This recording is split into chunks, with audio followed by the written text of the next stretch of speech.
Assalamualaikum warahmatullahi wabarakatuh. Salam sejahtera bagi kita semuanya.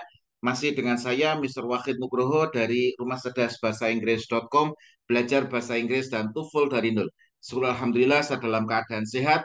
Teman-teman yang sedang menonton video saya kali ini juga saya doakan teman-teman dalam keadaan sehat sehingga kita bisa sama-sama belajar di channel Rumah Cerdas Bahasa Inggris.com ini.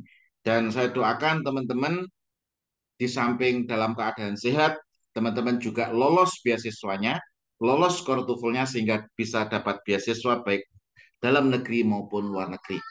Saya senang sekali, kenapa? Karena sudah testimoni masuk banyak sekali. Terima kasih, Sir, saya sudah keterima di UGM. Terima kasih, Sir, saya sudah diterima di UI, sudah diterima di UNY. Ada yang kemarin kasih testimoni, alhamdulillah sudah diterima di Taiwan, ada yang diterima di Melbourne ataupun di Malaysia untuk beasiswa S2 maupun S3-nya. Untuk teman-teman yang sedang berjuang untuk mendapatkan beasiswa, saya doakan teman-teman bisa goalnya beasiswa. Tapi untuk mendapatkan beasiswa, Anda harus lolos skor TOEFL. Untuk bisa lolos skor TOEFL, Anda harus istiqomah dalam belajar. Pertama, yang kedua, Anda juga harus berdoa, berdoa. Kenapa? Karena doa itu adalah senjatanya orang Muslim. Jadi senjatanya orang Muslim itu adalah doa. Maka dari itu jangan lupa berdoa. Dan saya mohon doanya teman-teman. Semoga saya bisa istiqomah ataupun semangat untuk sharing terus di channel ini. Dan saya mohon doanya karena sekarang sedang proses merintis pesantren bahasa, di mana nanti di pesantren bahasa itu goal saya akan membantu teman-teman untuk bisa menguasai bahasa Inggris, bisa menguasai TOEFL. Goal saya nanti di pesantren bahasa, saya kepingin setelah 2 minggu teman-teman sudah ngomong bahasa Inggris dengan aktif. Ketika berinteraksi satu sama lain sudah menggunakan bahasa Inggris. Dan saya mengundang teman-teman dari pesantren-pesantren yang ada di Indonesia, khususnya yang ada di Jawa Timur, baik dari Sidogiri maupun dari Bangkalan ataupun dari Lirboyo atau Ploso, untuk bergabung di pesantren bahasa kita sama-sama sharing, karena saya juga butuh bantuan teman-teman untuk merintis pesantren ini. Di samping kita akan merintis pesantren, goal saya, cita-cita saya kepingin membuat sekolah ya, sekolah yang memiliki metode tersendiri, ya metode tersendiri. Itu goal saya, cita-cita saya. Kenapa? Karena orang itu dibangun dari mimpi. Ketika mimpinya besar, didukung dengan doa, insya Allah nanti akan terkabul. Makanya saya mendoakan Anda supaya teman-teman bisa lolos skor TOEFL-nya. Saya juga didoakan semoga saya bisa istiqomah untuk terus sharing, untuk bisa memberikan manfaat kepada orang banyak, juga bisa membangun pesantren bahasa ini. Dan saya mengundang teman-teman dari pesantren-pesantren yang ada di Indonesia untuk bergabung di pesantren bahasa untuk membantu saya untuk merintis pesantren. Oke, untuk menyingkat waktu, marilah kita lanjutkan ke pembahasan kita selanjutnya. Sebelum Anda melanjutkan, Anda bisa download latihannya terlebih dahulu. Anda download dulu, Anda bisa kerjakan dulu. Setelah Anda kerjakan, Anda tonton pembahasannya. Karena apa? Karena kalau Anda kerjakan dulu, baru Anda nonton pembahasannya, ini jauh lebih maksimal. Ini kita lanjutkan ke pembahasan soal nomor 6 dan sampai sampai selanjutnya dan seterusnya. Untuk pembahasan nomor 1 sampai nomor 5 Anda bisa tonton di video saya sebelumnya ya. Dan saya pastikan Anda sudah mendownload. Setelah Anda mendownload, yuk kita sama-sama diskusikan bersama-sama. Oke. Oke. Anda bisa sediakan kopi teman-teman ya, biar santai kita belajarnya. Kita sambil belajar sambil ngopi ya. Ya, santri itu biasanya gitu. Jadi sambil belajar juga sambil ngopi. Jangan lupa ngopi. Ini kopi saya tinggal sedikit ini. Ya, ini. Bismillahirrahmanirrahim. Oke, kita lanjutkan ke latihan soal nomor 6. Before the Statue of Liberty arrived in the United States. Perhatikan, ketika di sini ada konektor. Before ini konektor untuk menunjukkan waktu. Kemudian diikuti the Statue of Liberty, ini adalah subjeknya. Arrive ini adalah verbnya. In the United States, ketika ada preposition yang diikuti dengan noun, berarti ini adalah adverb. Ketika ini ada konektor, ini berarti ini adalah anak kalimat. Ini adalah anak kalimat. Nah, anak kalimat berada di depan mesti ada komanya. Kemudian the newspaper invited the public to help ini newspaper ini adalah subjeknya, invited ini adalah verbnya, dan setelah koma ini adalah induk kalimat. Ini adalah apa? Induk kalimat. Anda bisa mengatakan ini adalah induk kalimat, oke. Anda bisa mengatakan ini adalah independent atau ini adalah main clause. Ini semuanya sama. Intinya di sini adalah induk kalimat. Oke, the public to help determine where. Nah, Anda harus tahu ini adalah pernyataan. Kalau ini pernyataan, setelah where ini harus diikuti dengan subjek dan verb. Nah, subjek dan verb. Nah, di sini dari pilihan ganda A, B, C, D ini yang subjek dan verb yang mana? Jawaban yang should the state to be ini salah. Kenapa? Karena ini should ini adalah verbnya yang berupa modal. Ini salah. The state to being. Nah, the state to being ini juga salah. Kenapa salah? Karena di sini sudah ada verbnya. Nah, verbnya ternyata di sini verb 3. Nah, ini berarti di mana patung-patung itu diletakkan. Nah, itu berarti karena ini place ini bentuk kedua sama ketiga itu sama, tapi karena ini adalah bentuk kalimat pasif, ini berarti subjek ini harus butuh to be ya. Kalau it should be, the state to ini juga salah. Yang benar adalah yang D. Where the state to ini adalah subjeknya, should be placed ini adalah verb berupa modal. Nah, di sini ini harus diikuti be. Kenapa harus diikuti be? Karena ini bentuk ketiga. Jadi di mana patung-patung itu harus diletakkan. Nah, kenapa? Karena patung ini subjeknya ini adalah benda. Perhatikan, ini kata kuncinya gini. Ketika subjeknya itu adalah benda, berarti itu adalah kalimat bentuk kalimat pasif. Contoh saya ngomong pada Anda, sapu itu menjual atau dijual? Dijual. The broom is sold by Wahid. Nah, jadi is sold. Nah, is be sold-nya bentuk ketiga. Jadi harus dipasifkan. Contoh, lantai itu menyapu atau disapu? The floor is swept. Nah, itu berarti kalimatnya bentuk kalimat pasif. Jadi ingat ketika subjeknya itu adalah benda, maka di situ ada bentuk kalimat pasif. Kalau orang bagaimana, Sir? Kalau orang bisa aktif, bisa pasif. Jadi kalau Wahid itu bisa memanggil, bisa dipanggil. Tapi kalau benda, HP itu memperbaiki atau diperbaiki? Oke, HP itu diperbaiki. Berarti bentuk kalimat pasif. Oke, soal nomor 6 clear ya? Oke, moga-moga clear. Ini soal nomor 7. A stock bla bla bla. Ini sudah ada subjeknya. A stock ini adalah subjeknya. At ini butuhnya verb ini karena sudah ada subjek butuhnya verb. Nah, Anda harus tahu at an inflated price is called water sport. Nah, ini di belakang ada verbnya lagi. Berarti ketika di sini butuhnya verb, di belakang ada verbnya lagi, berarti ini adalah complex sentence. Ini adalah complex sentence. Ya. Kalau complex sentence, ini ada kalanya ditulis lengkap, ada kalanya ini di reducing. Kalau di reducing ini harus verb ing jika aktif, verb 3 jika apa? Pasif. Nah, kita tahu di sini kebetulan kalau ditulis lengkap ini mesti butuh konektor. Ini harus butuh konektor. Dan kebetulan di sini A, B, C, D ini yang ada konektornya adalah yang D ini. Nah, yang ada konektornya adalah yang yang D. Ini ada konektornya. Ini kalau ditulis lengkap, tapi belum tentu D ini benar. Karena D ini bisa jadi salah. Nah, a stock. Kita tahu subjeknya a stock. A stock itu ini subjeknya adalah benda. Kalau a stock ini subjeknya adalah benda, maka ini berarti bentuk kalimatnya adalah bentuk kalimat pasif. Kalau which issued yang mengisukan, ini berarti salah. Kenapa? Karena ini adalah active.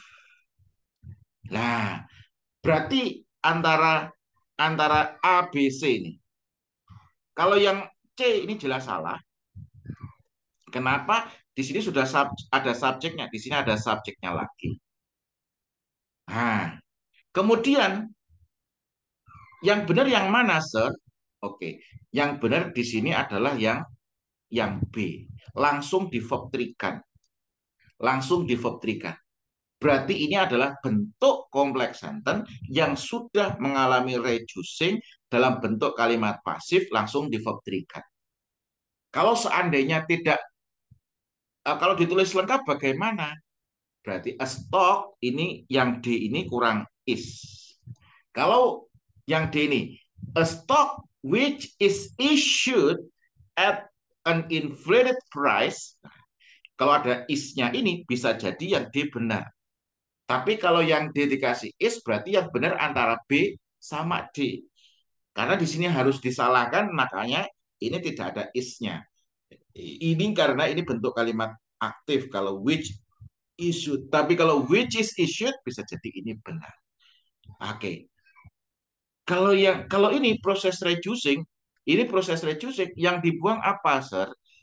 Konektor sama to be-nya dibuang, verb-nya langsung verb 3 kalau bentuk kalimat pasif. Kalau yang A ini salah. Kenapa? Karena ada is-nya. Yang dibuang harusnya konektor sama to be-nya langsung di verb 3 kan. Nah, jadi jawabannya yang benar yang B ya. Kemudian ini mudah teman-teman. Tapi Anda nggak boleh ngeremehkan ya.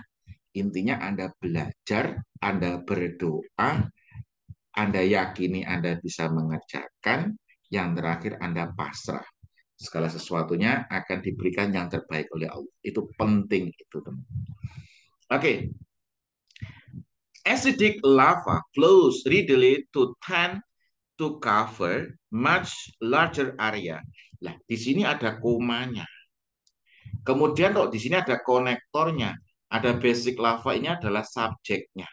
Kalau sudah ada konektor, ada subjeknya, berarti di sini butuhnya adalah verb. Karena sudah ada subjeknya ya teman-teman. Berarti jawaban yang D jelas salah. Kenapa salah? Karena sudah ada subjeknya. Kok ada subjeknya lagi? Nanti double subjek. Yang dicari di sini verb. Nah, viscose ini juga salah. Kenapa viscose ini salah? Karena kalau ada aus ini mesti adjektif. Aus itu mesti adjektif, berarti salah. Kalau more viscous ini juga salah. Karena ini butuhnya verb. Yang benar yang mana, Sir? Yang verb adalah yang C. Is ini adalah verbnya. Is more viscous. Nah, jadi ini sudah ada subjeknya, butuhnya verb saja. Berarti yang benar adalah yang C. Oke, semoga bisa membantu Anda. Oke, kemudian kita lanjutkan ya soal nomor 9. Seismic deflection profiling has bla bla bla. The ocean floor is underlain by a thin layer of nearly transparent sediments. Nah, di sini seismic reflection profiling ini adalah subjeknya. Nah, ini sudah ada has. Berarti ketika sudah has itu kalau diikuti verb, berarti harus diikuti dengan verb 3. Nah, di sini yang reveal ini verb 1, berarti salah. Kalau the revelation ini juga salah. Kenapa? Karena yang dibutuhkan verb 3. Yang verb 3 itu antara B sama D. Ini reveal ini B sama D, ya toh? Ini yang B sama D. Kemudian yang benar yang mana? B atau D? Nah, Untuk menentukan yang benar yang B atau D ini, Anda harus lihat dulu bahwasanya ini kan sama-sama verb 3-nya ini. Ini sama-sama verb 3-nya. Nah, kata yang mengikuti Anda harus tahu apa ini. Oke. Apakah that atau about? Ini that atau about di sini. Nah, Anda harus lihat kalimat setelahnya. The ocean floor, ini the ocean floor ini adalah subjeknya, ya toh. Nah, is underline ini adalah verbnya.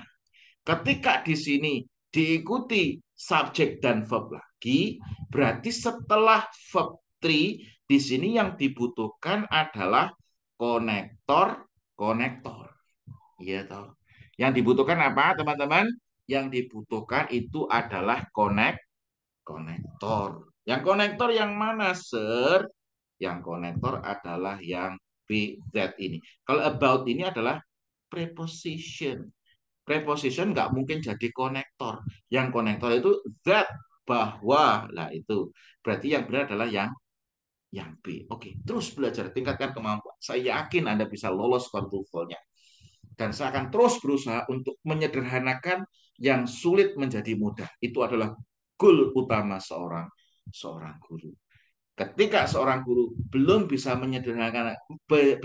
menyederhanakan ilmu yang rumit menjadi mudah, berarti dia bukan guru yang jos. Guru yang jos adalah guru yang bisa menyederhanakan yang rumit menjadi mudah. Itu jos. Jangan hanya menyederhanakan yang rumit menjadi mudah.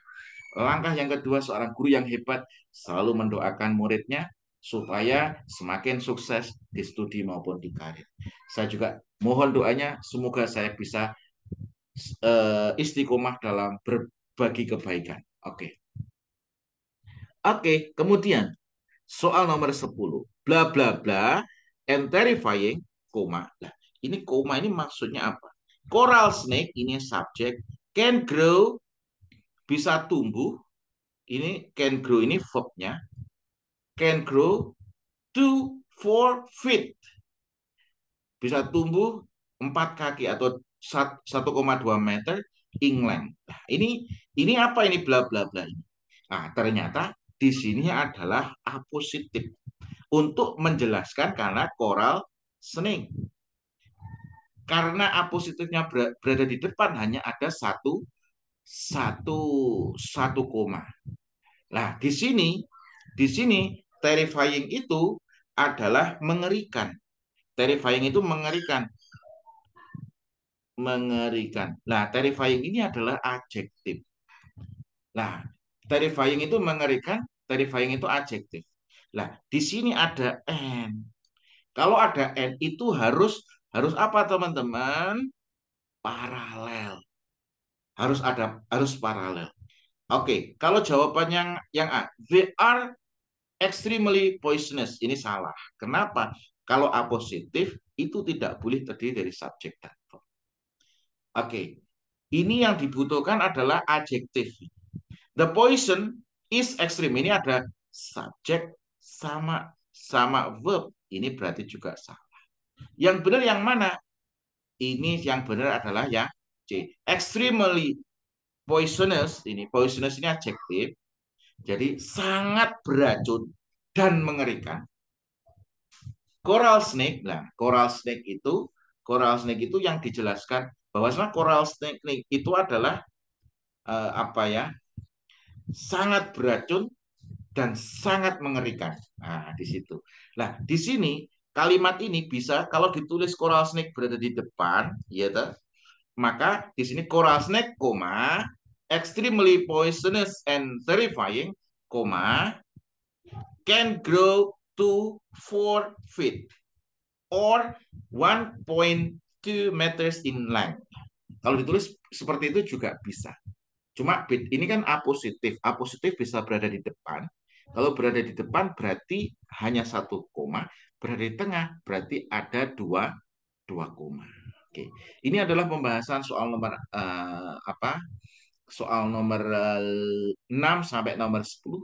Semoga ini bisa bermanfaat, bisa membantu teman-teman untuk lolos skor TOEFL. Yang penting adalah Anda harus istiqomah untuk belajar Di samping istiqomah, Anda harus punya keyakinan Anda bisa lolos, kemudian Anda minta kepada Allah, semoga diberikan yang terbaik. Kenapa harus diberikan yang terbaik? Kadang saya punya murid ini, true story, ini punya murid yang dulu kepingin sekali ke Jerman. Dia sudah belajar habis-habisan dengan saya. Habis-habisan dengan saya, belajarnya luar biasa. Ternyata gak lolos-lolos. Akhirnya, tapi di akhir setelah belajar itu, karena sudah frustasi, dia terus belajar. Ternyata dia lolos. Karena sudah lolos, ketika sudah lolos itu, ternyata beasiswanya hanya beasiswa studi. Di Jerman itu beasiswa studi. Living cost-nya belum dapat beasiswa. Nah, ternyata karena living cost-nya juga berat, akhirnya dia tidak pergi ke Jerman. Ternyata dia keterima di UGM. Ketika di UGM, dia kenal dengan banyak orang, akhirnya dia bisa bisa mendirikan perusahaan sendiri. Menariknya adalah ketika dia tidak pergi ke Jerman, meskipun dia sudah diterima di universitas di Jerman, beasiswa sudah keterima, tapi living cost-nya, biaya hidupnya nggak ditanggung, karena biaya hidupnya juga besar, karena dia menerima, akhirnya menerima kalau dia tidak jadi berangkat ke Jerman, ternyata kuliah di UGM sekarang jauh lebih lebih berhasil mendirikan perusahaan, dan saya lihat perusahaannya bertumbuh dengan luar biasa. Dan alhamdulillah dia ketemu dengan orang. Artinya apa? Artinya adalah kewajiban kita berusaha dengan sebaik-baiknya. Nanti untuk urusan takdir kita pasrah kepada Allah.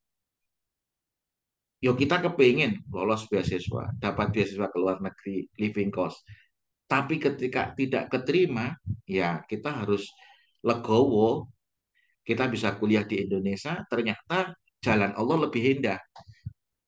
Jalan Allah lebih indah.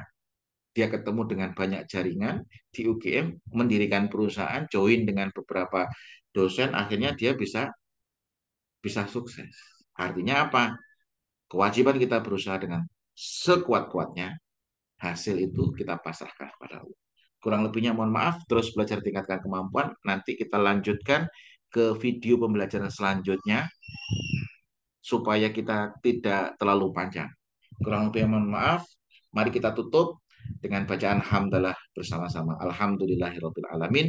See you in the following video. Assalamualaikum warahmatullahi wabarakatuh.